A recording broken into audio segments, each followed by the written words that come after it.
Mga awit ika-58 hanggang ika-58 kabanata.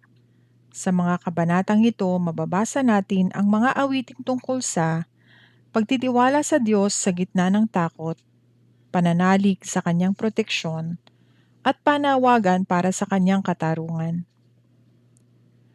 Mga awit ika-56 na kabanata, panalangin ng pagtitiwala sa Diyos.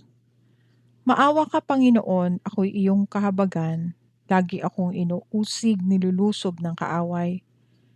Nilulusob nila ako walang tigil buong araw. O kay rami nila ngayong sa akin ay lumalaban. Kapag ako'y natatakot o aking Diyos na dakila, sa iyo ko ilalagak pag-asa ko at tiwala. Pangako niyang binitiway pinupuri ko ng lubos. Tanging sa iyo umaasa't nananalig ako, O Diyos. Sa tao ring katulad ko, hindi ako matatakot. Ang lahat ng kaaway ko'y lagi akong ginugulo, ang palaging iniisip ay kanilang saktan ako. Lagi silang sama-sama sa kublihan nilang dako, naghihintay ng sandali upang kitli ng buhay ko. Sa masama nilang gawa, O Diyos, sila'y parusahan. Sa tindi ng iyong galit, gapiin mo silang tunay. Ang taglay kong suliraning nababatid mo ng lahat, pati mga pagluha ko'y nakasulat sa iyong aklat. Kapag sumapit ang sandaling tumawag ako sa iyo, tiyak na malulupig ang lahat ng kalaban ko. May tiwala ako sa Diyos, pangako niya iingatan. Pupurihin ko si Yahweh sa pangakong binitawan. Lubos akong umaasa at may tiwala ako sa Diyos. Sa tao ring katulad ko, hindi ako matatakot. Ang anumang pangako ko'y dadalhin ko sa iyo, O Diyos. Ang alay ng pasalamat ay sa iyo ihahandog. Pagkat ako'y iniligtas sa bingit ng kamatayan, iniligtas mo rin ako sa ganap na kasiraan. Upang ako ay lumakad sa presensya mo, O Diyos, sa landas nitong liwanag na ikaw ang nagdudulot. Mga awit ika-57 kabanata, panalangin upang tulungan ng Diyos. Mahabag ka, O aking Diyos, ikaw sana ay mahabag. Sa iyo ako lumalapit upang ako ay maligtas. Pagkat aking nasumpungan sa lilim ng iyong pakpak, ligtas ako sa panganib hanggang ito ay lumipas. Yaong aking tinatawag ang Diyos na kataas-taasan, ang Diyos na nagbibigay ng lahat kong kailangan. Magmula sa kalangitan diringgin ang aking hibik, ang lahat ng kaaway ko'y lubos niyang magagapi. Ang tapat niyang pagmamahal at matatag na pag-ibig, ihahayag ito ng Diyos sa aking di ikakait. Kasama ko'y mga leon, kapiling ko sa paghimlay, mabangis na mga hayop na sisila sa sinuman. Parang sibat at palaso, yaong ngipin nilang taglay, matulis ang mga dila na animoy mga sundang.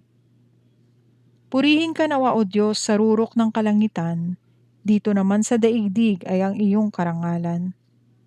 Nadarama ng sarili, lagi na lang pagdurusa, hinuhuli ng kaaway, masilo ako, nais nila. Ngunit sila ang nahulog sa bitag na inihanda. Panatag na ako, O Diyos, ako ngayon matatag, purihin ka at awitan ng awitang masisigla.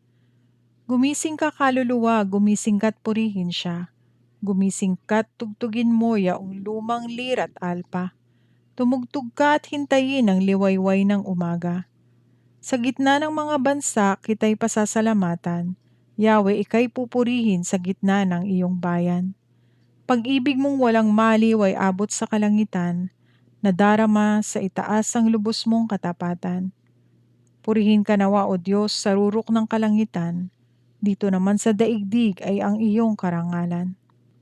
Mga awit ika-58 kabanata, panalangin para parusahan ng Diyos ang masasama. Tama ba ang hatol ng mga pinuno? Ang hatol ba ninyo'y pantay at totoo? Hindi, pagkat ang inyong binabalangkas pawang karahas at gawaing di tama. Iyang masasama sa mulat mula pa, mula sa pagsilang ay sinungaling na. Sila'y makamandag ahas ang kaparis, katulad ay kobrang antay nga ay may takip. Tung mga tawak at salamangkero'y di niya dinirinig, hindi pansin ito. Bungiin ang ngipin nila, O Panginoon, alisin ang pangil niyong mga leon. Itapon mo silang katulad ng tubig, sa daay duruging parang mga yagit. Parang mga suso sa dumi magwakas, batang di nabuhay sa sangmaliwanag. Puputulin silang hindi nila batid, itatapon ng Diyos sa tindi ng galit, bagaman buhay pa'y iyon na ang sinapit.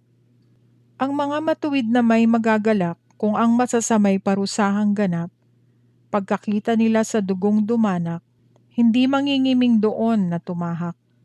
Sa kasabihin ng mga nilalang, ang mga matuwid ay gantimpalaan, tunay ngang may Diyos na hukom ng lahat.